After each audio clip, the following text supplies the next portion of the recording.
सितंबर 2014 कश्मीर, जिसे हम heaven on earth कहते हैं। लोग शादियों की तैयारी कर रहे थे। एप्पल ऑर्चर्ड्स में हार्वेस्ट का वक्त था और टूरिस्ट्स डल लेक की खामोशी एंजॉय कर रहे थे। किसी को अंदाज़ा नहीं था कि उनके ऊपर एक मौत का सैलाब मंडरा रहा है। 2 सितंबर को हल्की बूंदें शुरू हुई। सबने सोचा बस मौसम थोड़ा ठंडा हो जाएगा, लेकिन अगले 48 घंटों में इतनी बारिश हुई जितनी पूरे मानसून सीज़न में होती है।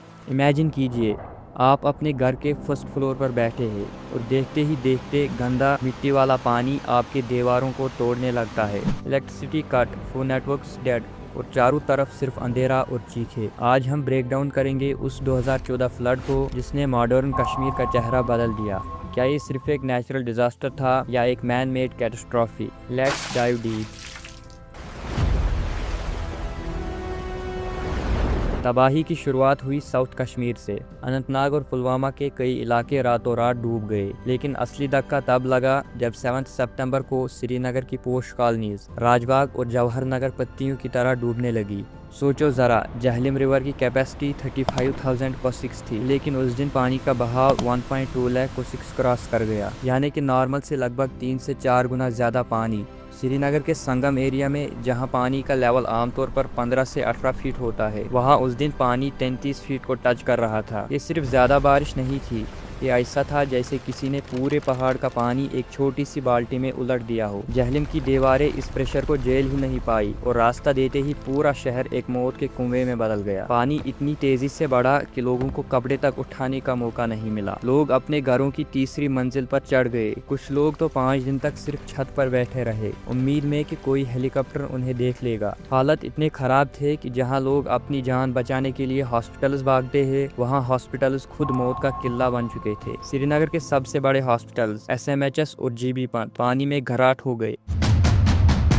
इमेजिन कीजिए उस बेबसी को। ICU में बच्चे और पेशेंट्स फंसे हुए थे, ऑक्सीजन सिलेंडर्स पानी में तैर रहे थे और डॉक्टर्स के पास मेडिसिन तक नहीं बची थी। GB पंत हॉस्पिटल में तो 14 बच्चों की जानें सिर्फ इसलिए चली गई क्योंकि मशीन्स बंद हो गई थी। तब आसमान से उम्मीद की किरण नजर आई। एयरफोर्स के हेलीकॉप्टर्स ने ऑपरेशन मेघ राहत शुरू किया। जब नीचे सिर्फ पानी था और उतरने की कोई जगह नहीं, तब पायलट्स ने अपनी जान पर खेलकर लोगों को छतों से उठाया। हेलीकॉप्टर्स से खाने के पैकेट्स और पीने के पानी की बोतल्स एयर ड्रॉप की गई। जिन लोगों ने दिनों से कुछ नहीं खाया था, उनके लिए वो एक पैकेट किसी खजाने से कम नहीं था। लेकिन एक सच्चाई ये भी थी कि इतने बड़े सैलाब में हेलीकॉप्टर्स हर गली और हर घर तक नहीं पहुंच सकते थे। श्रीनगर की तंग गलियों में लोग अब भी फंसे हुए थे और यही से स्टोरी का सबसे बड़ा टर्निंग पॉइंट आता है। जब सिस्टम और टेक्नोलॉजी की भी एक लिमिट सामने आ गई, तब कश्मीर के आम नौजवान हीरोज बनकर खड़े हुए। उन्होंने इंतजार नहीं किया कि कोई उन्हें रेस्क्यू करेगा। उन्होंने प्लास्टिक के पुराने बैरल्स और घरों के बारी दरवाजों को उखाड़कर उन्हें रस्सी से बांधा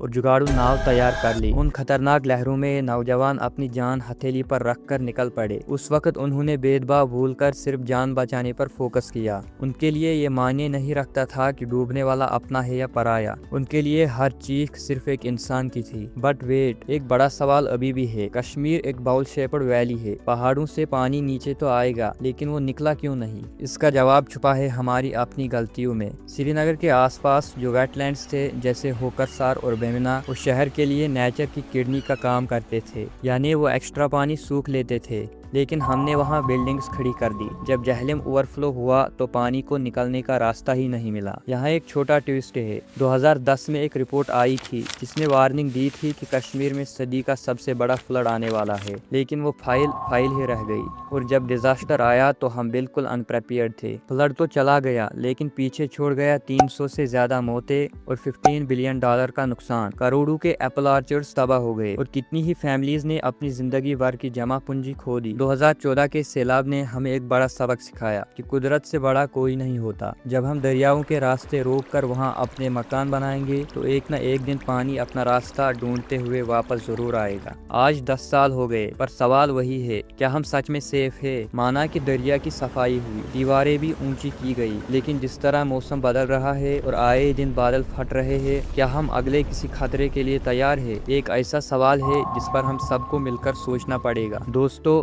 کشمیر نے 2014 میں پانی کی تباہی دیکھی، لیکن آج یہاں کی لائف لائن یعنی ایپل انڈسٹری ایک بالکل نئے اور خاموش خطرے سے گزر رہی ہے، ایک ایسا کرائسس جو شاید فلڈ سے بھی زیادہ گہرا زخم دے جائے۔ ایپل کرائسس کے پیچھے کی کہانی جاننے کے لیے اسکرین پر آ رہی میری اس ویڈیو کو ضرور دیکھیے، میں آپ سے وہی ملوں گا۔